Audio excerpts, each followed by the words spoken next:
بابو ما کان النبی، باب اس بارے میں، تو باب ما یہ ایک ساتھ ہوگا، یہ مضاف مضاف الیہ ہے، اور ما کان الناس کا تعلق ایک دوسرے سے، کیونکہ یہ ما موصولہ ہے، تو ما جو، ٹھیک ہے، یہاں پر جو کے معنی میں ہے، باب اس بارے میں کہ جو کان النبی صلی اللہ علیہ وسلم تھے، نبی صلی اللہ علیہ وسلم، اور کانا جب ہوتا ہے تو یہ ایک عادت کی بات ہو رہی ہوتی ہے، ایک روٹین کی بات ہو رہی ہوتی ہے کہ اس طرح سے کرتے تھے. کان النبی صلی اللہ علیہ وسلم یتخول،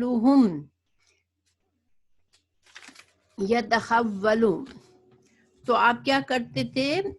خول کا مطلب ہوتا ہے بیچ میں جیسے کچھ نہ ہو، ٹھیک ہے، دو چیزوں کے درمیان کچھ نہ ہو، تو یتخول آپ خاص طور سے تمام کرنا. یتخول جب آتا ہے یہ باب، یہ جو گرامر کے لحاظ سے، تو اس میں وقفہ سے کرنا، ٹھیک ہے، اہتمام کے ساتھ وقفہ کرنا، یہ مطلب ہو جاتا ہے کہ آپ صلی اللہ علیہ وسلم پرپزلی یعنی اہتمام سے وقفہ فرماتے تھے، وقفہ کرتے تھے، ان کے لیے. کی ضمیر جو ہے وہ کس کی طرف جائے گی؟ آپ صلی اللہ علیہ وسلم کے صحابہ کرام کی طرف، کے آپ اپنے صحابہ کرام کے لیے وقفہ کرتے تھے بالموعظۃ، ساتھ موعظت، وعظ کرنا، کسی کو نصیحت کرنا. تو آپ صلی اللہ علیہ وسلم والعلم، اور علم کی بات بتانا، یہاں تعلیم نہیں ہے لفظ، صرف علم کی بات بتانا ہے، ٹھیک ہے، اور اس میں فرق ہے کیونکہ تعلیم میں بڑا وقفہ نہیں ہونا چاہیے. یہ جو ہے وعظ و نصیحت اور تزکیہ کی باتیں، جب انسان کسی کو یاد دہانی کرتا ہے، اچھی باتیں کرتا ہے، تو اس کی طرف اشارہ ہے کہ وعظ و نصیحت کے لیے کسی کے لیے انسان جو ہے وہ آپ صلی اللہ علیہ وسلم جو ہے وہ علمی باتیں، اور ظاہر وعظ و نصیحت میں بھی علمی باتیں بتائی جاتی ہیں، تو آپ خاص طور سے وقفے کا اہتمام فرماتے تھے. کئی وجہ، کس وجہ سے؟ کہ لا نا ینفرو نفرا کہتے ہیں بھاگنا، کسی چیز سے بیزار ہو کے اس چیز کو چھوڑ دینا، نفرا، تو وہ کہیں بھاگ نہ جائے، یعنی صحابہ کرام جو ہے وہ کہیں بہت زیادہ وعظ و نصیحت سے تھک نہ جائے سن کے. لیکن صحیح بات یہ کہ صحابہ کرام تو ایسے نہیں تھے، کیونکہ آپ صلی اللہ علیہ وسلم کی صحبت کو سے بہت محبت کرتے تھے، لیکن آپ صلی اللہ علیہ وسلم کا ہر عمل جو ہے وہ امت کے لیے شریعت ہے. تو آپ صلی اللہ علیہ وسلم ایک طریقے سے جب بھی کوئی کام کرتے تو اس آسانی کا خیال رکھتے کہ میری امت کے لیے آسانی ہو، ٹھیک ہے.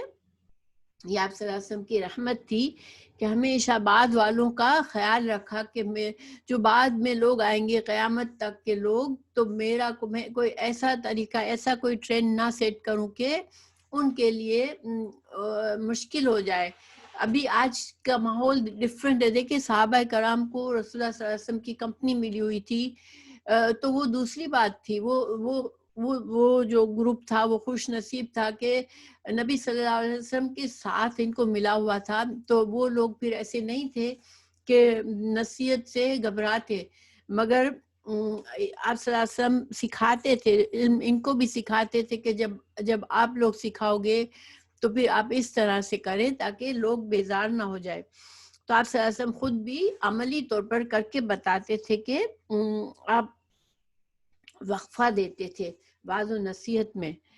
تو اب انشاءاللہ امام بخاری اس باب کو کیوں لائے ہیں کہ امام بخاری جو ہے چونکہ علم کی کتاب ہے، اس میں تمام باتیں علم کے بارے میں بتائیں گے، تو اب امام بخاری ہمیں یہ بتانا چاہ رہے ہیں کہ انسان دوسروں کو جب وعظ و نصیحت کا کام کر رہا ہو تو پھر وہ خیال رکھے کہ وہ بہت زیادہ ٹوک جیسے بعض اوقات بعض لوگوں کی عادت ہوتی ہے کہ تھوڑا سا دین سیکھ کے پھر اتنا زیادہ لوگوں کو ٹوکتے ہیں ہر چیز میں. یہ طریقے سے بہت فائدہ نہیں ہوتا، کیونکہ سننے والا بیزار ہونے لگتا ہے. ہر انسان، دین کا ایسا معاملہ ہے کہ ہر انسان کی اپنا اپنا جب خود اندر سے ایک شوق اور جذبہ اٹھتا ہے تو وہ اپنے آپ کو پش کرتا ہے کہ وہ زیادہ سیکھنا چاہتا ہے، لیکن ہر انسان اس لیول کے لیے تیار نہیں ہوتا ہے. تو اس کے لیے اپنے سننے والوں کا خیال رکھنا ضروری ہے. جب ہم لوگوں کے لیے بھلائی کرنا چاہتے ہیں، لوگوں کی اصلاح کرنا چاہتے ہیں اور ان کو واعظ و نصیحت کرنا چاہتے ہیں، تو ہمیں سننے والوں کا دیکھنا چاہیے. یہ ادب سکھا رہے ہیں امام بخاری اس کتاب نے، اپنی کتاب میں حدیث لا کر، کہ علم کی باتیں جو ہے وہ حکمت کے ساتھ آگے پہنچانی چاہیے اور حکمت کے ساتھ عام لوگوں کو بتانی چاہیے.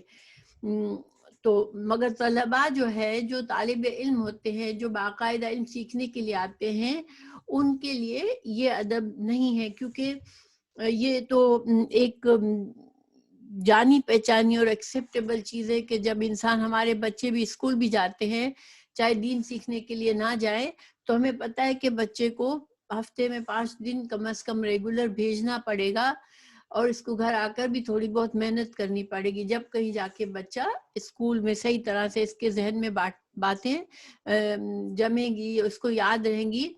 تو طالب علم جو باقاعدگی سے دین کی کلاسیں لے رہے ہوتے ہیں، دین کے علم کی، تو ان کو جو ہے وہ تھوڑی سا اپنے آپ کو پش کرنا پڑتا ہے.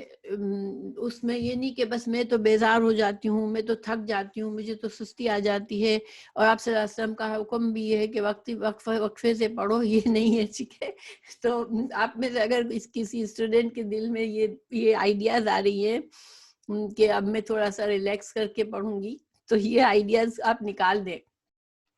یہ جو حدیث ہے یہ اس کے لیے نہیں ہے. اچھا، تو اب حدیث کو پڑھتے ہیں انشاءاللہ. حدثنا ہم کو بیان کیا، محمد بن یوسف، محمد بن یوسف نے، یہ امام بخاری کے استاد ہیں محمد بن یوسف. قال کہا، اخبرنا ہم کو بیان کیا، ہم کو بتایا، ہم کو خبر دی، سفیان عن العامش، سفیان نے عامش سے. تو یہاں پہ سفیان کے ٹیچر کون ہوئے؟ عامش، مگر انہوں نے ان سے بیان کیے. ٹھیک ہے، ان. پہلے ٹیچر نے، جو امام بخاری کی ٹیچر تھے، انہوں نے بیان کی، یعنی کہ امام بخاری نے زیادہ صراحت سے بیان کیا کہ میں نے اس استاد سے سنی. حدثنا کا مطلب ہوتا ہے کہ میں نے اس استاد سے خود سنی یہ حدیث. پھر ان کے استاد نے بھی کہا اخبرنا، تو ان کے استاد کو نے کس طرح سے سکھایا؟ یوسف، محمد بن یوسف کے استاد سفیان نے اپنی کتاب محمد بن یوسف کے ہاتھ میں دی، اور ان کے سامنے سفیان نے حدیث کو پڑھا، اور سفیان نے اپنی کتاب محمد بن یوسف کو دی. سفیان ٹیچر ہیں، محمد بن یوسف شاگرد ہیں، تو انہوں نے پڑھی، اور پھر سفیان نے، یعنی کہ ٹیچر نے ان کی اصلاح کر دی کہ ہاں ٹھیک ہے، تم نے حدیث پڑھی، ٹھیک سے پڑھی ہے، اب تم آگے سنا سکتے ہو. یہ مجھے کیسے پتا چلا؟ کیونکہ حدثنا کا جب مطلب استعمال ہوتا ہے، اس کا مطلب ہے کہ شاگرد نے خود ٹیچر کے سامنے پڑھا حدیث کو، اور اخبرنا کا مطلب ہوتا ہے حدثنا کا مطلب ہوتا ہے استاد نے ٹیچر کے سامنے پڑھی حدیث خود سے، اور شاگرد نے اس کو سنا، اس کو لکھ لیا، اپنے پاس حفظ کر لیا. اور اخبرنا کا مطلب ہوتا ہے جب استاد خود پڑھواتا ہے اپنے سامنے اپنے شاگردوں کو، اور ان کی اصلاح کرتا ہے، اور پھر جب وہ صحیح طرح سے پڑھ لیتے ہیں، سمجھ لیتے ہیں، تو پھر وہ ان کو اجازت دے دیتے ہیں کہ اب تم ان حدیث کو آگے سنا سکتے ہو. پھر ان میں کیا ہوتا ہے؟ ان کا جو صیغہ ہے، جو ان سے جو حدیث بیان کرتے ہیں، عام طور پر ان جو ہے کمزور صیغہ ہے. ٹھیک ہے، حدیث بیان کرنے کا. ان میں وضاحت نہیں ہوتی تو ان جو ہے بہت پسندیدہ نہیں ہوتا. لیکن بعض اوقات جیسے کہ العامش، اب عامش جو ہے وہ بہت مشہور ہیں اور ان کے مشہور محدث ہیں، ثقہ ہیں، لوگوں کو پتہ ہے کہ یہ قابل اعتماد راوی ہیں، مگر جو ہے ان کو ایک طریقہ ہوتا ہے کہ جیسے سفیان جو ہے وہ اس معاملے میں سفیان بھی بہت ہی جیسے مشہور راوی ہیں، مگر قابل اعتماد راوی ہیں دونوں. لیکن عن سے بیان بعض لوگوں کے کا ایک طریقہ تھا کہ وہ عن سے بیان کر دیتے تھے شروع میں، کیونکہ دیکھیں جب رسول اللہ صلی اللہ علیہ وسلم کے بعد صحابہ کرام اور صحابہ کے بعد تابعین اور تبع تابعین، وہ زمانہ ایسا تھا کہ کسی کو یہ شک نہیں ہوتا تھا کہ رسول اللہ صلی اللہ علیہ وسلم کی حدیث میں بھی کوئی جھوٹ بول سکتا ہے، تو وہ کسی بھی صیغے سے بیان کرتے تھے وہ قابل قبول ہو جاتی تھی. تو وہ بعد میں جب یہ ہوا کہ ہر آدمی جو ہے وہ اس کا وقت گزارنے کا جو شغل ہوتا تھا وہ حدیث کا سیکھنا سکھانا ہو گیا، اور ہر آدمی اپنی طرف سے چھوٹی چھوٹی سے محفل جمع کے حدیثیں سکھانے لگا. تو اب ایسے میں پھر ذرا سا اسٹرک ہونا پڑا چیکنگ کرنے میں کہ کون سا راوی قابل قبول ہے اور کون سا نہیں ہے. تو بہرحال اب عن سے یہاں بیان کیے، لیکن یہ حدیث اسٹل امام بخاری کی شرائط پر پوری ہو رہی ہے. اس کا مطلب ہے کہ امام بخاری کو پکا یقین ہے کہ یہ جو سفیان تھے وہ عامش تھے کہ باقاعدہ شاگرد تھے. امام بخاری کو یہ نالج تھی اور ان کو یہ پتا تھا کہ سفیان نے یہ حدیث سنی ہے. ٹھیک ہے، تو اس وجہ سے امام بخاری یہاں لائے ہیں اوکے. تو عامس نے پھر عن سے ابی وائل سے سنایا. ابی وائل جو ہے وہ تابعی ہیں، انہوں نے جو ہے وہ صحابہ سے علم سیکھا ہے. تو ابو وائل جو ہے وہ بھی عامس نے بھی عن سے بتایا کہ عن ابو وائل، اور ابی وائل جو ہے وہ بھی عن سے ابن مسعود سب بیان کر رہے ہیں. لیکن اس کے باوجود حدیث جو ہے وہ امام بخاری کے لیول کی ہے. تو اس کا مطلب یہ صحابہ کرام اور تابعین اور تبع تابعین جب عن سے بعض اوقات بیان کرتے تھے تو ان کی حدیث، چونکہ وہ اتنے بڑے پائے کے راوی ہوتے تھے کہ ان کی حدیث قابل قبول ہوتی تھی. ورنہ ایک عام راوی ہے جیسے امام بخاری کے استاد بھی اگر ہوتے ہیں اور عن سے بیان کرتے تو یہ حدیث تھوڑی کمزور ہو جاتی. کیونکہ امام بخاری اگر 5ویں نمبر پہ ہے، رسول اللہ صلی اللہ علیہ وسلم میں کوئی 5ویں یا 6ٹھے نمبر پر کوئی آدمی ہے، کوئی راوی ہے، اب وہ امام بخاری کو بتا رہے ہیں اور وہ عن سے بتا رہے، تو پھر وہ اتنے مضبوط پائے کی حدیث نہ کہلاتی، کیونکہ اخبرنا کا خیال رکھنا پڑتا تھا، حدثنا کا خیال رکھنا پڑتا تھا.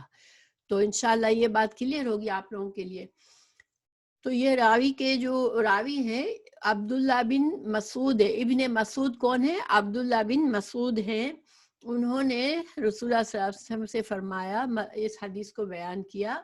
قال، تو یہ عبداللہ بن مسعود کہہ رہے ہیں پھر کان النبی تھے نبی صلی اللہ علیہ وسلم یتخولنا، وہ ہم کو وقفے سے کرتے تھے بالموعظۃ، موعظہ میں، نصیحت میں، فی الایام مقررہ دنوں میں، یعنی کہ کچھ دن ہوتے تھے جن میں خاص طور سے آپ صلی اللہ علیہ وسلم ہفتے کے کسی دن میں یا اس طرح سے کسی خاص دن میں آپ صلی اللہ علیہ وسلم جو تھے وہ وعظ و نصیحت فرماتے تھے. کراہت اس ناپسند کرتے تھے آپ صلی اللہ علیہ وسلم السامتی، سامہ کہتے ہیں مشقت. تو آپ صلی اللہ علیہ وسلم اس بات کو ناپسند فرماتے تھے کہ وہ مشقت میں ڈالیں علینا ہم کو مشقت ہم پر مشقت میں نہیں ڈالنا چاہتے تھے آپ صلی اللہ علیہ وسلم. اس وجہ سے بہت زیادہ وقفوں سے واضح نصیحت فرماتے تھے. ورنہ تو آپ صلی اللہ علیہ وسلم کے ساتھ جب سفر میں بھی آپ ہوتے تھے اور آپ کے قریب جو صحابہ کرام ہوتے تھے احادیث، تو اس وقت بھی کبھی آپ صلی اللہ علیہ وسلم کسی کو پرسنلی نصیحت فرماتے تھے تو وہ بھی حدیث ہوتی تھی. لوگوں نے جب اگر بیان کر دی، لوگوں تک پہنچ گئی تو وہ حدیث ہے. لیکن جب واضح نصیحت فرماتے تھے تو اس میں سے کچھ لوگ جو ہے وہ اگر آگے چل کے انہوں نے حدیث بیان فرمائی، راوی بن گئے حدیثوں کے، تو وہ حدیث وہ واضح نصیحت آپ کا جو ہے وہ ٹکڑوں میں بعض حدیث ایسی ہوتی ہے جب ہم پڑھتے ہیں تو ہمیں لگتا ہے کہ سیم بات کہی جا رہی ہے مگر تھوڑا سا ڈفرینٹ انداز ہوتا ہے بولنے کا، ورڈنگ الگ ہوتی ہے. اس کی وجہ یہی ہوتی ہے کہ بہت سے لوگوں نے سنا ہوتا ہے تو بات کا مقصد تو صحیح سمجھ لیا ہوتا ہے لیکن اپنے اپنے الفاظ میں آگے بیان کرتے. اور یہ بھی الاؤڈ ہے حدیث میں کہ آپ صلی اللہ علیہ وسلم کے صحابہ کرام اور جو شروع کے جو جیسے صحابہ کرام تھے تو صحابہ کرام کے لیے یہ الاؤڈ تھا، ان کی حدیث ایکسیپٹیبل تھی کیونکہ صحابہ کرام قابل قبول لوگ تھے. تو جب آپ صلی اللہ علیہ وسلم سے کوئی بات سنتے تھے تو بعض اوقات جیسے بڑے مجمع میں آپ نے بات فرمائی کوئی تو کوئی نصیحت کی بات ہوتی تو وہ آگے جب بیان کرتے تو مفہوم نہیں بدلتا تھا، مطلب نہیں بدلتا تھا، لیکن ہر راوی کے الفاظ، ہر صحابی کے الفاظ میں کچھ فرق آ جاتا تھا. تو اس کو کہتے ہیں کہ بالمعنی، حدیث بالمعنی، یعنی معنی بات کے، آپ صلی اللہ علیہ وسلم کی بات کے معنی کو آگے بڑھا دیا گیا. اور حدیث باللفظ جو ہے وہ ہوتی تھی کہ ایک ایک لفظ جس سے جیسے آپ نے فرمایا ویسے بالکل آگے بتایا گیا. تو یہ سب سے جو اتھینٹک، سب سے زیادہ اپریشیٹڈ، ایکسیپٹڈ حدیث ہے وہ حدیث باللفظ ہے کہ شروع سے رسول اللہ صلی اللہ علیہ وسلم کا ایک ایک لفظ کسی صحابی نے بیان کیا، پھر صحابہ سے ایک ایک لفظ ایز اٹ از جو ہے وہ ہم تک پہنچا. وہ حدیث جو ہے وہ سب سے ہائر لیول کی ہوتی ہے. وہ حدیث جو ہوتی ہے وہ لفظ باللفظ ہوتی ہے، ٹھیک ہے، اور بالمعنی بھی ایکسیپٹیبل ہے. کہ جب آپ صلی اللہ علیہ وسلم نے کسی محفل میں بات کی تو کوئی عمل کر کے دکھایا، کوئی تو اب یہاں پر آپ صلی اللہ علیہ وسلم کا عمل ہے تو عمل تو ظاہری بات ہے کہ اگر اسی حدیث کو کسی اور صحابی نے بیان کرے گا تو وہ ہو سکتا ہے الفاظ میں کچھ اس کے بیان کرنے میں فرق ہو جائے، ٹھیک ہے. تو آئی ہوپ کہ یہ بات آپ کی سمجھ میں آئی. اچھا، امام بخاری حدیث تو واضح ہے، جیسے امام بخاری اس حدیث کو لائے ہیں دوسری جگہ پر، یہ کتاب الدعا میں لائے ہیں، دعاؤں کے بیان میں، اور باب یہ باندھا ہے کہ ٹھہر ٹھہر کے فاصلے سے واضح نصیحت کرنا. تو اس کا فائدہ کیا ہوتا ہے؟ دیکھیں کچھ فائدے ہیں اس کے. واضح نصیحت جو ہے وہ انسان، جیسا کہ میں نے پہلے بتایا کہ یہ عام انسانوں کے لیے ہوتا ہے. اس میں اسٹوڈنٹس بھی ہو سکتے ہیں، بہت زیادہ پڑھنے والے لوگ بھی ہو سکتے ہیں، اور کوئی بالکل فرسٹ ٹائم آ کر بیٹھا ہے دین کی محفل میں وہ بھی ہو سکتا ہے، یا بہت مصروف لوگ جو کم علمی باتوں کی محفلوں میں کم جاتے ہیں وہ بھی ہو سکتے ہیں. تو پھر آپ اگر ایک کوئی دن وقفے سے، جیسے ہفتے میں مثلا ایک دن کوئی انسان درس کے لیے رکھ دے تو اس سے فائدہ یہ ہوتا ہے کہ انسان ذہنی طور پر تیار ہو کر آتا ہے، تازہ دم ہوتا ہے، اور بات کو سننا، جب انسان ذہنی طور پر تیار ہوتا ہے تو بات کو صحیح طرح سے سنتا ہے اور اسے خوشی سے سنتا ہے، اور انسان کے اندر اطمینان ہوتا ہے جب خاص طور سے وہ پورے ہفتے کے بعد خاص اس اہتمام سے گیا ہے کہ میں آج جو ہے وہ دین کی باتیں سننے کے لیے جا رہی ہوں یا جا رہا ہوں.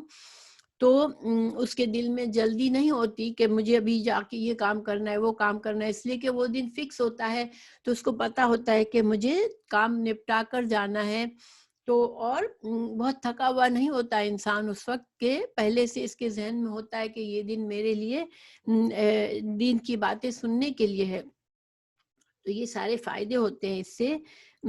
تو گویا آپ صلی اللہ علیہ وسلم جو ہے وہ جب عام لوگوں کو واعظ و نصیحت فرماتے تھے تو ان کی حالت کا خیال رکھتے تھے کہ سننے والے کس طرح کے حالت میں ہے اس وقت. کیا بہت زیادہ ابھی جنگ سے آئے ہیں, ابھی تھکے ہوئے ہیں, لڑ جگڑ کے آئے ہیں, سفر سے آئے ہیں, تو اس وقت واعظ و نصیحت کا وقت نہیں ہوتا ہے, ظاہری بات ہے. تو ایسے آپ صلی اللہ علیہ وسلم خیال رکھتے تھے. اور یہ جیسے کہ میں نے بتایا کہ آپ صلی اللہ علیہ وسلم کی تربیت ہے, صحابہ کرام تو آپ کے ایک ایک لفظ کے لیے بھی جان نچھاور کر کے سنتے تھے, اور وہ اکتانے والے نہیں تھے, مگر امت کے لیے آپ صلی اللہ علیہ وسلم نے آپ کا ہر عمل جو ہے وہ امت کے لیے شریعت بن رہا تھا. تو اس وجہ سے آپ اپنی امت کے لیے آسانی فرمانے کے لیے آپ اس طرح سے سکھاتے تھے ایسی باتیں. پھر اگر کوئی انسان, جیسے میں نے پہلے بتایا کہ باقاعدگی سے دین کا علم سیکھنا چاہتا ہے, تو پھر وہ اپنے آپ کو ذہنی طور پر تیار کرتا ہے کہ میں ایک طالب علم ہوں, مجھے خواہش ہے کہ میں دین کا علم سیکھوں. تو اس کو پتہ ہوتا ہے کہ مجھے تھوڑی سیکریفائز بھی کرنی پڑے گی, مجھے تھوڑی سا اپنے آپ کو پش بھی کرنا پڑے گا, اور تھوڑا پریشر بھی لینا پڑے گا. تو یہ جو ہے اس کے جو ہمیں بہت سی مثالیں ملتی ہے. خود آپ صلی اللہ علیہ وسلم کی مسجد میں, آپ کی مسجد میں جو ہے وہ اصحاب الصفحہ ہوتے تھے, جو کہ گھر بار سب چھوڑ کر صرف دین کا علم سیکھنے کے لیے آئے ہوئے ہوتے تھے. تو وہ وہاں اپنا سب چھوڑ کر مسجد میں رہتے تھے. مسجد میں جیسے روف سی بنا دی گئی تھی ان کے لیے, تو وہ وہاں رہتے تھے. تو اور جس میں ابو ہریرہ رضی اللہ عنہ بھی انہی میں سے تھے کہ اپنا سب کچھ چھوڑ کے وہ ہجرت کر کے آ گئے مدینہ, اور مدینہ میں مسجد میں رہتے تھے. اور کئی بار ان کے بارے میں کئی احادیث ہیں کہ وہ بالکل بھوکے ہوتے تھے, کیونکہ ان کا سارا کھانا پینا لوگوں کی رحم و کرم پر ہوتا تھا کہ اصحاب الصفا کے لیے لوگ کھانا چھوڑ جاتے تھے, مسجد میں کھجورے چھوڑ جاتے تھے یا اس طرح سے. تو کبھی کبھی کوئی ایسا ہوتا تھا کہ بالکل کچھ بھی نہیں ہے کھانے کو, لیکن آپ صلی اللہ علیہ وسلم سے دین سیکھنے کی خواہش میں وہاں پر رہتے تھے. اور حضرت ابو ہریرہ جو ہے وہ انہوں نے سب سے زیادہ احادیث بیان کی, کیونکہ ان کے ڈیووشن تھا اتنا کہ وہ آپ صلی اللہ علیہ وسلم کی کوئی بات مس کرنا نہیں چاہتے تھے. تو یہ جو ہے مسلمانوں میں یہ تعلیم کا طریقہ جو ہے وہ قابل قبول ہے کہ ہفتے میں 5 دن کم از کم تعلیم سکھائی جائے. پھر گھر میں بھی شاگردوں سے یہ ایکسپیکٹ کیا جاتا ہے کہ وہ جا کے گھر میں ریویژن کریں. اور یہ جنرلی اوور آل دنیا میں یہ تعلیم کا طریقہ جو ہے وہ ایکسیپٹیبل ہے, اور سمجھا جاتا ہے کہ تعلیم کو بہت زیادہ وقفے سے کرا جائے گا تو پھر انسان کو اتنا فائدہ نہیں دے گی. امام بخاری جو دوسری جگہ پر لائے ہیں کتاب 64:11 میں, تو اس میں جیسے میں نے بتایا کہ اس میں ذکر و اذکار کرنا, انسان کا عام مجمع میں علمی باتیں سکھانا, نصیحت کرنا, یہ سب جو ہے وہ اس وقت زیادہ فائدہ دیتا ہے جب انسان تھکا ہوا نہ ہو اور خاص ذہنی طور پر تیار ہو کے آیا ہو. تو اب دوسری حدیث دیکھتے ہیں, چونکہ اس کی سپورٹنگ حدیث جو ہے وہ 70 حدیث جو ہے نمبر 70, تو 69 کو چھوڑ کے ہم 70 کو پہلے کر لیتے ہیں اور پھر ہم 69 پر آئیں گے, کیونکہ جو 69 حدیث ہے یہ یہاں پر امام بخاری نے یہاں 70 حدیث جو ہے وہ امام بخاری نے اس حدیث کو دوبارہ 70 میں لائے ہیں, اس لیے پہلے 70 کو کرتے ہیں. تو 70 حدیث میں کیا ہے, پہلے پڑھ لیتے ہیں اس کو ہم. باب من جعل الاہل العلم ایام معلومات, کے باب اس کے بارے میں کہ کوئی انسان جعل بنا لے اہل العلم میں اہل علم کے لیے جو علم سیکھنا چاہتے ہیں اور جو درس سننا چاہتے ہیں، جو نصیحت کے حاصل کرنا چاہتے ہیں، ان کے لیے ایامن دن معلومات مقرر کر لیں. جیسے ہفتے میں کوئی دن خاص مقرر کر لینا. تو یہ امام بخاری کیا بتانا چاہ رہی ہیں باب کو باندھ کر، کہ کیا اس کی اجازت ہے کہ جیسے کوئی دن خاص کر دیا جائے کہ اس دن آ کر آپ لوگ جو ہے وہ درس سنیں. تو اس کی کیا وجہ پیش آئی، کیوں امام بخاری نے یہ باب باندھا کہ اس کے یہ جائز ہے ایسا کرنا؟ کیونکہ ہماری شریعت میں دیکھیں عبادات کے لیے کوئی اپنی طرف سے نیا طریقہ بنانا یہ بدعت کہلاتا ہے. تو اگر کوئی انسان عبادات کے لیے کوئی خاص دن مقرر کر لے کہ ہر جمعے کی رات کو میں جو ہوں وہ قیام اللیل کروں گی، ٹھیک ہے، اب یہ جو ہے خود اپنے عمل تک تو ٹھیک ہے کہ انسان یہ اس لیے کرے کہ مجھے جمعے کی رات کو پریشر نہیں ہوتا صبح اٹھنے کے لیے، یا سیٹرڈے کو میرا دن ایزی ہوتا ہے.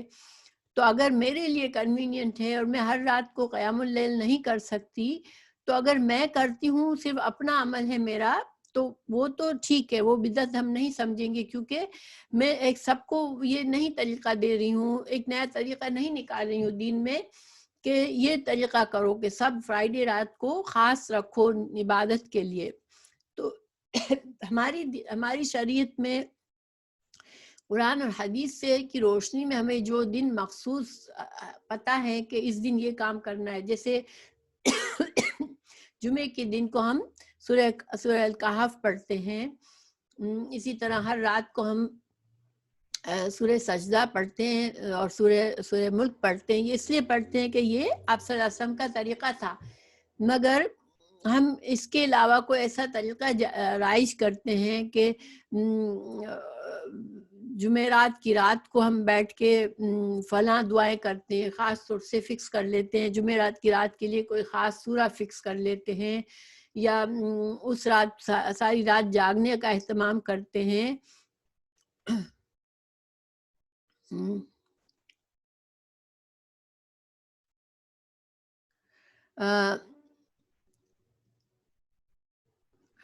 سورۃ سجدہ اور سورہ ملک، ہاں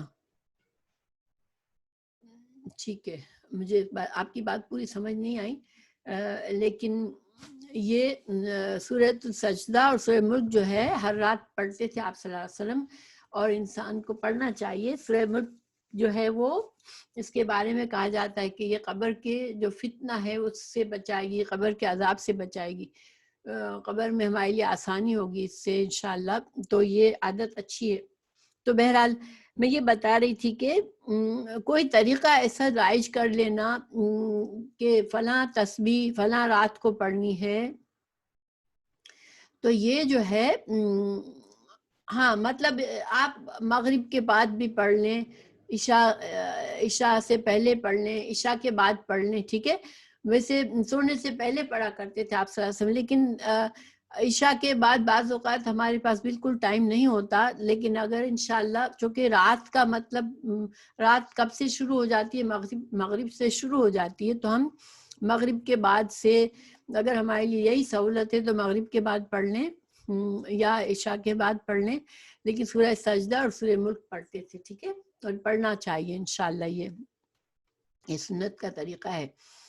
تو پھر اب یہ ہے کہ بدعت کب کہلائے گی کوئی بات، جبکہ کوئی عبادت، کوئی خاص عبادت یا خاص کام کسی خاص دن جو کہ سنت سے ثابت نہیں ہے، اور انسان اس کو رائج کر دے کہ اس کا بڑا اجر و ثواب ہے، اسے یہ فائدے، اسے یہ فائدے ہیں، یہ بدعت ہے.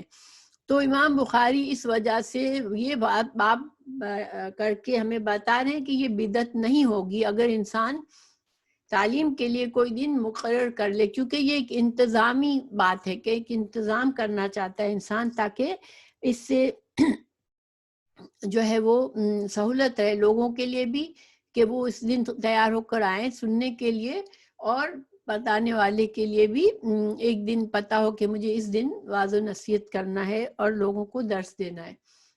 تو یہ مقصد امام بخاری کا کہ یہ بدعت نہیں ہے، انتظام کے لیے یہ کیا جا سکتا ہے، ٹھیک ہے. اور یہ دیکھیں ایسی باتوں پر ابواب باندھنا اور اس کو واضح کرنا ہم کو بہت جیسے لگتا ہے معمولی سی بات لگتی ہے، لیکن یہ معمولی بات نہیں ہے، کیونکہ اہل علم جو تھے وہ احتیاط کرتے تھے، بہت کیجولی وہ کوئی ایسی بات نہیں آگے بڑھا دیتے تھے جس سے بدعت ہو جائے یا دین کی شکل خراب ہو جائے، دین کی شکل میں تبدیلی آ جائے۔ اگر ان لوگوں نے اتنی احتیاط نہ کی ہوتی تو آج ہم کو وہ خاص اسٹرکچر نہیں ملتا دین کا جو ہمارے لیے پریزرو کر کے رکھا گیا ہے، کہ آج ہم میں سے کوئی بھی چاہتا ہے کہ میں صحیح ترین دین پر عمل کروں، رسول اللہ صلی اللہ علیہ وسلم نے جو دین ہمیں سکھایا میں اس پر عمل کروں، تو آج ہمارے لیے ممکن ہے۔ لیکن اگر پہلے علماء صحابہ کرام کے بعد کی جنریشن نے اتنا خیال نہیں رکھا ہوتا کہ بہت احتیاط سے دین کو پہنچائے، تو پھر آج ہمارے پاس اتنی باتیں ہوتی کہ ہمیں پتہ نہیں ہوتا کہ صحیح بات کیا ہے اور غلط بات کیا ہے۔ تو یہ اللہ سبحانہ تعالیٰ کا ہم پر احسان ہے کہ اللہ نے جس طرح قرآن کو سیو کیا، اسی طرح ایسے بندے پیدا کیے جنہوں نے حدیث کے علم کی بھی حفاظت کی۔ تو اس حدیث کو پڑھتے ہیں اب۔ حدثنا بیان کیا ہم سے عثمان بن ابی شیبہ نے، تو عثمان بن ابی شیبہ نے بیان کیا امام بخاری کو۔ اوکے ایک سیکنڈ میں ذرا سا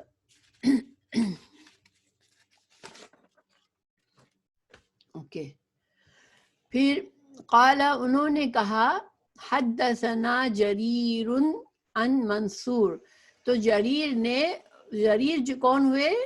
شیبہ کے، عثمان بن ابی شیبہ کے استاد ہوئے۔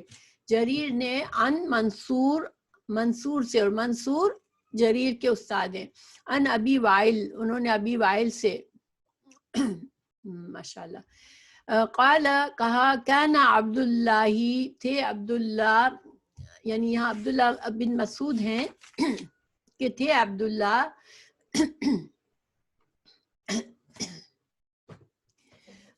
بن مسعود یذکروا وہ نصیحت کرتے تھے، الناسا لوگوں کو، واعظ و نصیحت کرتے تھے لوگوں کو، فی کل خمیس ہر جمعرات کو، خمیس کہتے جمعرات کو، ہر جمعرات کو نصیحت، واعظ و نصیحت کرتے تھے، درس دیتے تھے لوگوں کو۔ فقال له تو لوگوں نے کہا ان سے، رجل ایک شخص نے ان سے کہا، یا ابا عبداللہ الرحمن، ابو عبد الرحمن جو تھی وہ ان کی کنیت تھی حضرت عبداللہ بن مسعود کی، تو انہوں نے کہا یا ابا عبد الرحمن لوددت البتہ مجھے پسند ہے، میں چاہتا ہوں، انکا کہ بے شک آپ، ذکرت یہاں پر ذکرتنا کہ آپ ہمیں نصیحت فرمائے، کل یومن ہر دن، آپ ہمیں ہفتے میں ایک بار نہیں بلکہ ہر دن نصیحت فرمائے۔ قال کہا، اما یعنی عبداللہ بن مسعود نے جواب دیا، اما انہو بے شک وہ، یمنعنی منع کرتی ہے مجھ کو، یعنی روکتی ہے، ٹھیک ہے، منع عربی میں کا مطلب ہوتا ہے کسی چیز سے روکنا، ہم اردو میں بھی بولتے ہیں نا، میں نے منع کر دیا اس کو، یعنی میں نے اس کو روک دیا اس بات سے، تو بے شک مجھے منع کرتی ہے، روکتی ہے، من ذالک ایسا کرنے سے، یعنی کہ روز درس دینے سے، کیا چیز مجھے روکتی ہے؟ انی کہ بے شک میں، اکرہو میں ناپسند کرتا ہوں، ان یہ کہ املکم ملا ہوتا ہے بھر جانا، ملع بھر جانا کسی چیز کا، تو یعنی کہ انسان اکتا جاتا ہے نا، بہت زیادہ کوئی چیز اس کے اوپر ٹھوسی جاتی ہے تو وہ بھر جاتا ہے، یعنی وہ بیزار ہو جاتا ہے، مزید اس کو سننے کو دل نہیں کرتا، اکتا جاتا ہے۔ تو مجھے جو چیز روکتی ہے اس سے وہ یہ ہے کہ میں ناپسند کرتا ہوں کہ میں آپ لوگوں کو تنگ ہو جائے، آپ لوگ جو ہیں وہ جیسے بیزار ہو جائیں یا آپ لوگ اکتا جائیں. وَأَنِّي، اور بے شک میں، اتخولکم، بے شک میں جو یہ وقفہ دیتا ہوں، وقفے سے تم کو جو درس دیتا ہوں، بالموعظتی، نصیحت میں جو میں تم کو وقفہ دیتا ہوں، کما جیسا کہ کان النبیو کہ تھے نبی صلی اللہ علیہ وسلم یتخولنا. اور یہ اب دوسری وجہ بتا رہے ہیں کہ میں یہ نصیحت، میں تم کو واضح نصیحت میں یہ جو میں وقت دیتا ہوں، وقفہ دیتا ہوں، تو میں جیسے کہ رسول اللہ صلی اللہ علیہ وسلم کی سنت کو فالو کر رہا ہوں، کیونکہ آپ صلی اللہ علیہ وسلم بھی وقفہ دیا کرتے تھے ہم کو، بہا مخالفت سامتی، کہ اس چیز سے بچنے کے لیے کہ ہم جو ہیں ہم پر مشقت، سامہ کہتے ہیں مشقت، کسی پر مشقت کا جانا، کہ ہم پر مشقت ہو جائے، ہم پر بہت بھاری پڑ جائے، اس سے بچانے کے لیے ہم کو وقفے سے علینا، ہم کو وقفے سے وہ ہم کو نصیحت فرماتے تھے. تو گویا امام حضرت عبداللہ بن مسعود نے آپ صلی اللہ علیہ وسلم کی حدیث بیان کر کے یہ بھی واضح کر دیا کہ میں جو ہوں آپ صلی اللہ علیہ وسلم کی سنت پر عمل بھی کر رہا ہوں، اس حدیث پر اب خود بھی عمل کرنا چاہتا ہوں، کہ میں بھی تم لوگوں کو اکتانا نہیں چاہتا ہوں، تم لوگوں کو جیسے تھکانا نہیں چاہتا ہوں، اس لیے میں صرف ہر جمعرات کو دیتا ہوں. تو دیکھیں اس حدیث میں ہمیں یہ فائدہ ملتا ہے کہ صحابہ کرام جو تھے وہ جب حدیث سنتے تھے تو اس کو جب آگے بڑھاتے تھے تو وہ اس کو اپنے عمل کے طور پر بڑھاتے تھے، عملی طور پر خود اس پر عمل کر کے پھر وہ سکھاتے تھے. اور یہ بہترین طریقہ ہے سکھانے کا کہ انسان ایک عمل کرتا ہے پھر بتاتا ہے کہ میں یہ عمل اس لیے کر رہا ہوں کہ آپ صلی اللہ علیہ وسلم کا عمل یہ تھا، اور پھر حدیث اگر انسان بتاتا ہے تو گویا کہ ایک تو یہ کہ ہمیں صحابہ کرام کا طریقہ پتہ چلتا ہے کہ وہ حدیث پر عمل کرنے والے ہوتے تھے، اور جب سکھاتے تھے تو وہ اپنے عمل کے ساتھ سکھاتے تھے. اور دوسری بات جیسے کہ میں نے بتایا کہ یہ ایک انتظامی طریقہ تھا، ایک انتظام کے لیے دن فکس کیا تھا، کوئی بدعت نہیں تھی کہ جمعرات کا دن درس کا ہوتا ہے، یہ نہیں بتا رہے ہیں. یہ انہوں نے جمعرات اپنے لیے خاص رکھا کہ ان کے جو شاگرد تھے ان لوگوں کے لیے سہولت کے لیے ایک دن چوز کیا ہے. جیسے آج ہماری کلاس تھرسڈے کو ہم اس لیے نہیں کرتے کہ تھرسڈے کو حدیث کی کلاس کرنے کا کوئی اجر و ثواب خاص ہوتا ہے، نہیں، ہم اس لیے کر رہے ہیں کہ یہ دن ہمارے لیے سوٹیبل تھا، ہم سب کو اس دن میں ہمارے لیے ایک انتظامی طریقہ تھا کہ میں بھی اس دن کر سکتی تھی اور آپ لوگوں میں سے کچھ لوگ اسی دن آ سکتے تھے. تو یہ ایک انتظامی طریقہ تھا، یہ بدعت نہیں تھی کہ تھرسڈے کو ہم حدیث کی کلاس کریں گے تو ہمیں زیادہ اجر و ثواب ملے گا. اگر میں یہ کہہ کر کرتی ہوں تو پھر میں بدعت کر رہی ہوں. ٹھیک ہے، کہ تھرسڈے کو ہم اس لیے کر رہے ہیں کہ تھرسڈے کو حدیث پڑھنا زیادہ اجر ثواب کا ذریعہ ہے، کیونکہ ایسی کوئی چیز ثابت نہیں ہے دین میں، تو میں اس طرح سے نہیں کر سکتی. یہ امام بخاری کا مقصد ہے.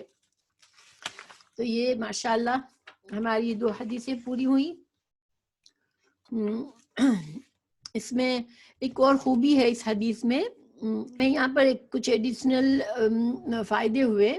پتہ چلے کہ استاد جو ہے وہ اگر یہ خیال رکھے کہ شاگردوں کے ذہن کا خیال رکھے، جب ہم کوئی بات کوئی ٹیچنگ کر رہے ہیں تو ہمیں یہ ہونا چاہیے کہ میرے شاگردوں کی لائف کا تھوڑا مجھے اندازہ ہو کہ ان کے اوپر کس حد تک کس لیول پر وہ وقت دے سکیں گے مجھے سننے کے لیے، اور کس وقت تک تازگی سے خوشی سے آئیں گے. تو یہ ایک بات ہمیں پتہ چلتی ہے. اور ہمیں اس سے ایک سائڈ کا فائدہ پتہ چلتا ہے کہ نفلی عبادات جو ہیں اس میں بھی انسان جو ہے وہ ایک اعتدال رکھے. دیکھیں نفلی عبادات جو ہوتی ہیں اس کو بعض اوقات ہمارا ایمان ہائی ہوتا ہے، کبھی ہمارا ایمان لو ہوتا ہے. تو جب ایمان زیادہ ہو تو انسان اپنے آپ کو باندھ لے کہ میں جو ہوں ہر رات اتنے گھنٹے عبادت کروں گی، اور میں ہر ہفتے میں اتنے روزے رکھوں گی، یہ ارادہ کر لے. پھر کچھ دنوں تک خود کو بہت تھکا لے، اور پھر کیا ہوا کہ یہ تو بہت زیادہ اسکیجول جو ہے وہ بہت زیادہ ڈیمانڈنگ تھا میرے لیے، اب میں اس کو نہیں اس پر کر سکتی. تو پھر میں اتنی تھک گئی کہ پھر میں ذرا سا بھی کرنے سے رہ جاتی، اگر کہ میں اب بہت تھک گئی ہوں، اب مجھ سے رات کو اٹھایا نہیں جاتا، مجھ سے روزہ نہیں رکھا جاتا بالکل. تو اس کے مقابلے میں نفلی عبادات کے لیے ہمیں یہ ترغیب دی گئی ہے کہ انسان اعتدال کے ساتھ کرے، اپنی لائف اسٹائل کو دیکھ کے، اپنی جسم کی قوت کو دیکھ کر پھر ایسا چاہے کم، حدیث یہ کہ چاہے کم عبادات کرو نفلی عبادات میں، لیکن انسان جو ہے اس کو پابندی سے ہم کرتے ہیں، دوام پسند ہے. ہم نے سورہ ایمان، کتاب الایمان میں یہ حدیث پڑھی ہے کہ اللہ تعالیٰ کو دوام پسند ہے نیکیوں میں. تو نفلی عبادات میں انسان جو ہے وہ اتنی کرے کہ وہ اپنی خوشی کو قائم رکھ سکے.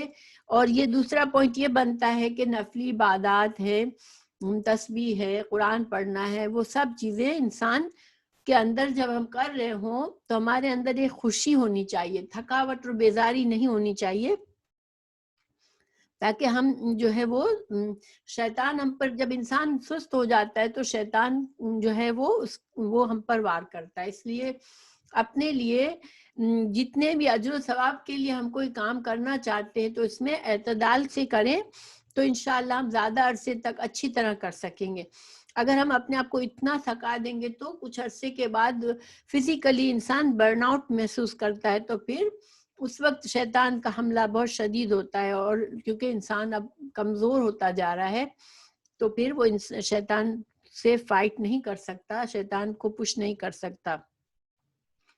اس لیے انسان یہ خیال رکھے. لیکن یہاں پر ایک احتیاط ضروری ہے. دیکھیں بعض لوگوں کو ایک نیچرلی طور پر ایک زیادہ آرام پسندی ہوتی ہے ان کے نیچر میں، ٹھیک ہے، اور بعض لوگوں کو زیادہ مصروف رہنا پسند ہوتا ہے.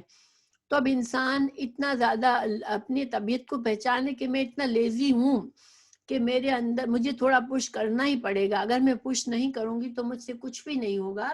تو پھر انسان یہ نہ کہے کہ ہاں ہماری شریعت میں تو آسانی ہے تو پھر میں لیزی بن کے رہوں. نہیں، کیونکہ جنت کمانے کے لیے ہمیں کئی جگہ بتایا گیا ہے کہ ہمیں تھوڑا اسٹرگل تو کرنا ہے لائف میں. اگر ہم بالکل اپنے لیے ہر چیز آسانی چاہیں گے تو پھر جنت کے لیے، ہمیں جنت کے درجات حاصل کرنے کے لیے انشاءاللہ ہمیں تھوڑی اسٹرگل بھی ضروری ہے. دنیا میں بھی ہم کوئی چیز اچھی حاصل کرنا چاہتے ہیں تو اپنے اوپر تھوڑا پریشر لیتے ہیں. تو پھر یہ بھی نہ ہو کہ انسان کہے کہ وہ ہاں میں نے حدیث پڑھی تھی کہ ہمیں جو ہے وہ اکتاہٹ والا کام نہیں کرنا چاہیے، ہمیں وقفے سے کرنا چاہیے، نفلی عبادات میں اعتدال ہو، بہت زیادہ نہ کرے. تو اب پھر انسان اپنا لیول اتنا لو کر دے کہ بالکل نہ ہونے کے برابر کر دے. نہیں، تھوڑا سا اسٹرگل تو ضروری ہے. یعنی فائدہ پھر کیا ہوا کہ اعتدال، انسان اپنی نیچر کو سمجھے کہ میرے اندر سستی ہے یا نہیں ہے، اگر ہے تو پھر تھوڑا سا مجھے پش کرنا پڑے گا. اگر میرے اندر بہت ہی زیادہ جنونی طبیعت ہے میری کہ مجھ پر جنون چڑھ جاتا ہے تو میں بہت کر لیتی ہوں، اور پھر میں تھک جاتی ہوں تو میں بالکل چھوڑ دیتی ہوں. تو پھر جب میں بہت جوش میں ہوں تو میں اپنے لیے ایسے گول سیٹ کروں کہ میں بہت تھکوں نہیں اور میں زیادہ عرصے تک میں جو ہوں اچھی طرح سے کر سکوں. یہ ہر انسان کا اپنا ہوگا، ٹھیک ہے. تو ویسے بھی جو حدیث ہے وہ میں حکمت سکھاتی ہے.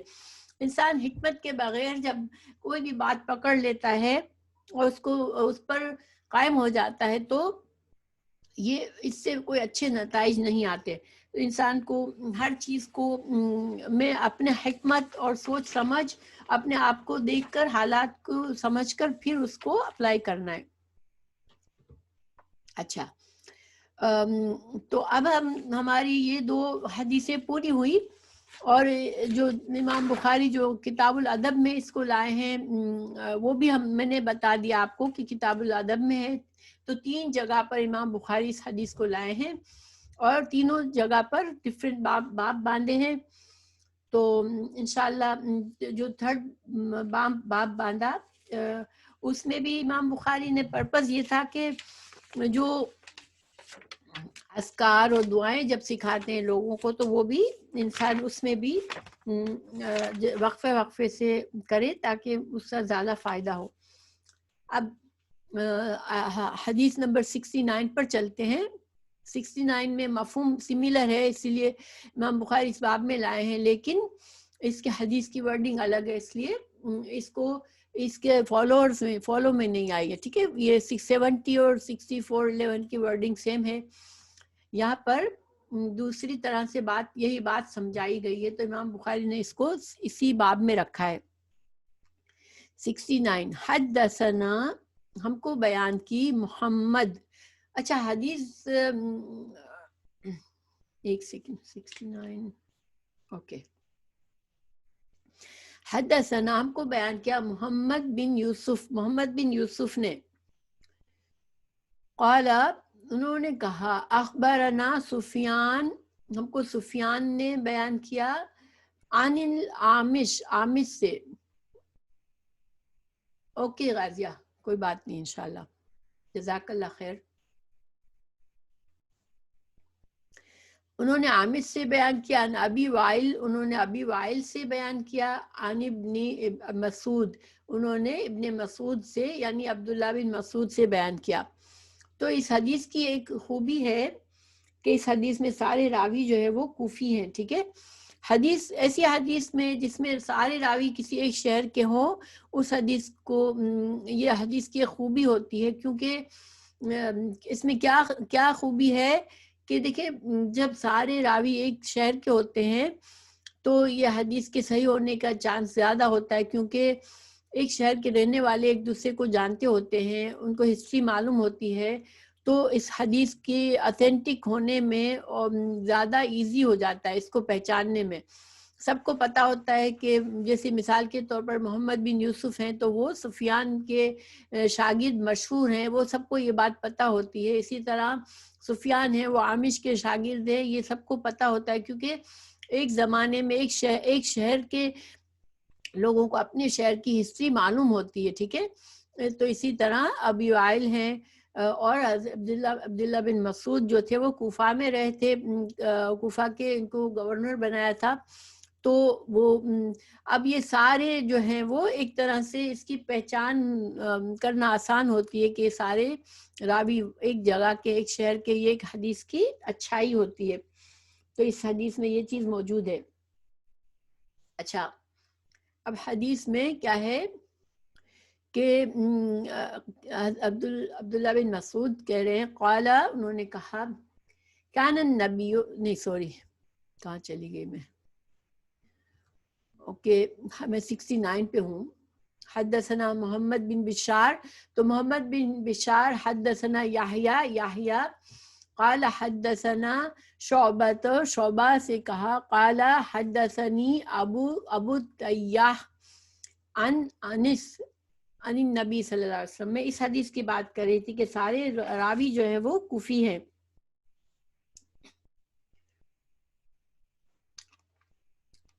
تو قال کہا رسول اللہ صلی اللہ علیہ وسلم نے یسرو سین یا سین را، یسر جو ہوتا ہے آسانی. ٹھیک ہے، تو آسانی پیدا کرو، ولا اور نہ تعسرو، عین سین را سے عسر ہوتا ہے وہ مشکل اور تنگی سختی. ٹھیک ہے، تو آسانی پیدا کرو اور نہ تم مشکل اور تنگی پیدا کرو. وبشرو اور خوشخبری دو، ولا اور نہ تنفرو، اور تم نہ تم لوگوں کے دلوں میں نفرت ڈالو، کسی چیز سے تم بیزار نہ کر دو کسی کو. ٹھیک ہے، تو اس میں بھی علم کے لحاظ سے اگر ہم دیکھتے ہیں اس حدیث کو بہت سے معنوں میں لیا جا سکتا ہے. ویسے تو کہ دین میں آسانی پیدا کرو، مشکل نہ پیدا کرو. اور اس کے مفہوم کو ہم عام بھی لے سکتے ہیں کہ دوسروں کے لیے انسان مشکل کھڑا کرنے والا نہ ہو بلکہ آسانیاں پیدا کرنے والا ہو. اور دین بھی اگر کسی کو سکھاؤ تو ان کو ایسے طریقے سے سکھاؤ کہ ان کے لیے تم آسانی کرو اور ان کے لیے مشکل نہ ڈال دو، کہ ان کو بیزار نہ کر دو. اگر کوئی انسان بالکل ہر وقت ٹوکتا رہتا ہے تو اس سے لوگ بیزار ہو جاتے ہیں. تو یہاں امام بخاری اسی مقصد سے لائے ہیں اس حدیث کو. تو اس کو امام بخاری دوسری جگہ 61-625 میں لائے ہیں. وہاں پر جو ہے تھوڑے سے الفاظ میں فرق ہے. وَسَكِّنُوا وَلَا تُنَفِّرُوا، یہاں پر جو ہے نا وَبَشِّرُوا کی جگہ پر اس میں کیا ہے وَسَكِّنُوا، یعنی اطمینان کو سے لوگوں کو دو اور لوگوں کے لیے، اور یہاں پر ہے لوگوں کو خوشخبری دو. تو خوشخبری سن کے انسان کو ایک آٹومیٹیکلی دیکھا جائے تو اطمینان کی حالت ہوتی ہے. جب ہم خوشخبری سنتے ہیں تو مطمئن ہو جاتے ہیں کہ اچھی بات ہونے والی ہے. تو یہ دونوں سیم، جیسے میں نے بتایا کہ معنی کے لحاظ سے سیم ہے، الفاظ میں الگ ہے. تو جو دوسری حدیث 61-625 اس میں سکینو کا لفظ ہے تو وہ بشیرو کی جگہ پر ہے. اور بشیرو جب کسی کو بشیرت دی جاتی ہے، بشارت دی جاتی ہے تو اس کے اندر سکون اور اطمینان اور خوشی کی حالت محسوس ہوتی ہے. تو یہ ایک ہی بات ہے. اچھا، تو اس میں بھی یہی ہے کہ نفلی عبادات ہے، کسی کو نفلی عبادات کے لیے انکریج کرنا ہے، کسی کو ذکر اذکار سے انکریج کرنا ہے. تو ان سب چیزوں کے لیے انسان جو ہے وہ لوگوں کے لیے آسانی پیدا کرے، خوشخبری دے. دین میں لوگ خوشی نیک کام کریں، کیونکہ ہر آدمی کا ایمان سیم نہیں ہوتا. تو اس لیے انسان اس بات کا خیال رکھے. دوسرا فائدہ یہاں پر یہ بھی ملتا ہے ہمیں کہ علماء نے یہ بھی کہا کہ اللہ تعالیٰ نے دین میں رخصتیں رکھی ہمارے لیے. ٹھیک ہے، جیسے مثال کے طور پر جب ہم سفر کے لیے نکلتے ہیں تو ہمارے لیے رمضان میں سفر کر رہے ہیں تو اللہ تعالیٰ نے ہمیں اجازت دی ہے کہ ہم روزوں کی قضا کر لیں. فرض روزوں کو چھوڑنا عام حالات میں تو بہت بڑا گناہ ہے. بغیر کسی عذر کے ہم روزے کو چھوڑتے ہیں تو بہت بڑا گناہ ہے. لیکن اگر ہم رمضان میں سفر کر رہے ہیں تو ہمیں اجازت ہے کہ ہم روزے کی قضا کر لیں، روزے کو اس دن چھوڑ کے کسی اور دن رکھ لیں، تو پھر وہ گناہ نہیں ہوتا اور روزہ ہمارا قبول ہو جاتا ہے. تو اب کوئی کہے کہ نہیں میں چاہے کتنا بھی مشقت ہو میری سفر میں، مجھے اچھا نہیں لگتا کہ میں رمضان کا روزہ چھوڑوں. اب یہ کیا ہے، انسان اللہ کی ایک رخصت کو قبول نہیں کر رہا اور اپنے آپ کو مشقت میں ڈال رہا ہے. یہ پسندیدہ نہیں ہے. آپ سے ہم سفر کر رہے تھے ایک بار اور بہت شدید جیسے گرمی کا موسم تھا اور جنگی سفر تھا، اور اس میں ایک صحابی بے ہوش ہو گئے. تو لوگوں نے آپ صلی اللہ علیہ وسلم کو بتایا کہ یہ اس نے روزہ رکھا تھا. تو آپ صلی اللہ علیہ وسلم ناراض ہوئے کہ سفر میں ہمیں جب اللہ نے اجازت دی تو اللہ کی رخصتوں کو قبول کرنا ہی بہتر ہوتا ہے. جس سے اب ایک انسان سفر میں جنگی سفر ہے، اب بے ہوش ہو گیا، بیمار ہو گیا، تو اب اس کی تیمارداری کرنے میں لوگ مصروف ہو جائیں گے تو دوسروں کا وقت بھی ضائع ہوگا. تو یہ ایسا کرنا کوئی عظیمت کی بات نہیں ہے. تو اللہ کی رخصتوں کو انسان آسانی سے خوشی سے لے اور اللہ کا شکر کرے کہ اللہ نے ہمیں رخصتیں دی. اسی طرح اگر انسان سے کھڑا نہیں ہوا جاتا، اتنا زیادہ اس کو پرابلم ہے کہ کھڑے ہونے کے بعد پھر اس کو گھنٹوں تک درد رہتا ہے اور کوئی اور کام نہیں کر سکتا، پھر بھی وہ ضد کرے میں نہیں، کھڑے ہو کے ہی نماز پڑھنی ہے مجھے. تو پھر یہ کیا ہے، اللہ نے رخصت دی ہے کہ جب نہیں کھڑے ہو سکتے تو بیٹھ کے پڑھو. تو رخصت کو قبول کر لے انسان اور اللہ سے اچھی امید رکھے کہ اللہ سبحانہ تعالیٰ مجھے میری عبادات میں اجر میں کمی نہیں کریں گے. لیکن یہی بات آ جاتی ہے آسانی میں کہ انسان اپنی نیچر کو بھی سمجھے کہ میرے اندر ہی لیزینس ہے، بہت سست انسان ہوں میں، تو میں ہر وقت آسانی ڈھونڈنے والی ہوں، تو پھر انسان یہ نہیں فائدہ اٹھائے. ٹھیک ہے، یہ اس میں یہ دیکھنا ضروری ہے کہ اللہ تعالیٰ کو ہماری نیتیں پتہ ہے، اللہ تعالیٰ کو ہماری قوتیں پتہ ہے کہ ہم کو اللہ نے کتنی قوت دی ہے. اس قوت کو ہم اخلاص کے ساتھ اگر ہم یوز کرتے ہیں ٹھیک ہے، اگر ہمارے اندر واقعی کوئی ایسی بیماری ہے تو بھی اللہ کو پتہ ہے. تو اس بات میں خیال رکھے انسان. اور دوسری بات یہ ہے کہ دیکھیں یہ ساری یہ نفل کی باتیں، فرض میں یہ نہیں ہے کہ انسان کہے کہ وہ شریعت میرے لیے مشکل ہے، مجھے 5 نمازیں پڑھنا بہت مشکل لگتی ہے، مجھے فجر کی نماز میں پڑھنا بہت مشکل لگتی ہے تو میں قضا کر لیتی ہوں روزانہ فجر کی نماز. یا انسان کہے کہ مجھے عشاء میں ہمارا رات دن لمبا ہوتا ہے تو میں عشاء جو ہے وہ سو جاتی ہوں، پھر فجر سے پہلے پڑھتی ہوں. تو اب یہ جو ہے اپنی مرضی کی رخصتیں پیدا کرنا یہ اجازت نہیں ہے، کیونکہ حدیث ہے آپ صلی اللہ علیہ وسلم نے ایک سیکنڈ، یہ میں نے حدیث سپورٹنگ حدیث آپ لوگوں کو دی ہے. اس میں ہے کہ اس کا اردو ترجمہ مجھے نہیں مل سکا، علیہ کا کہ اردو میں نہیں ملا مجھے. You have to obey when you feel energetic and when you feel tired. گویا کہ انسان کہے کہ میں تھکی ہوئی ہوں اس لیے میں ابھی فرائض کی ادائیگی نہیں کروں گی، یا اللہ کے رسول کی اطاعت ابھی میں نہیں کر سکتی، تو یہ جائز نہیں ہے. اسی طرح during the as and your hardship, اسی طرح جب آسانیاں مہیا ہے ہمارے لیے، اللہ کی اطاعت کرنے میں آسانی مہیا ہے تو ہم کہیں کہ اس وقت تو ہم اطاعت کریں، اور جب مشکل ہو رہی ہے ہمیں کسی اطاعت میں تو ہم کہیں نہیں یہ کام میں نہیں کروں گی، تو یہ اجازت نہیں ہے. And when others are preferred over you گویا کہ ہم دیکھیں کہ دوسروں کو تو بہت آسانی ہے لیکن میرے اوپر کیوں یہ پابندی ہے.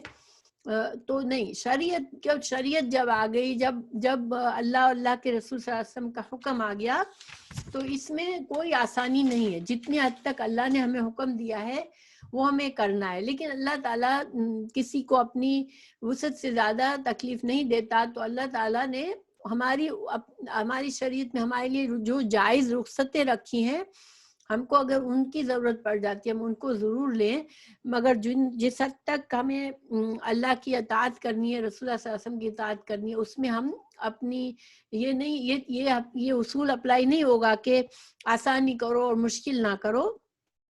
نہیں، یہ آسانی اور مشکل کیا ہے، نفلی عبادات میں ہو سکتی ہے اور انسان کے واعظ و نصیحت کے لیے ہے.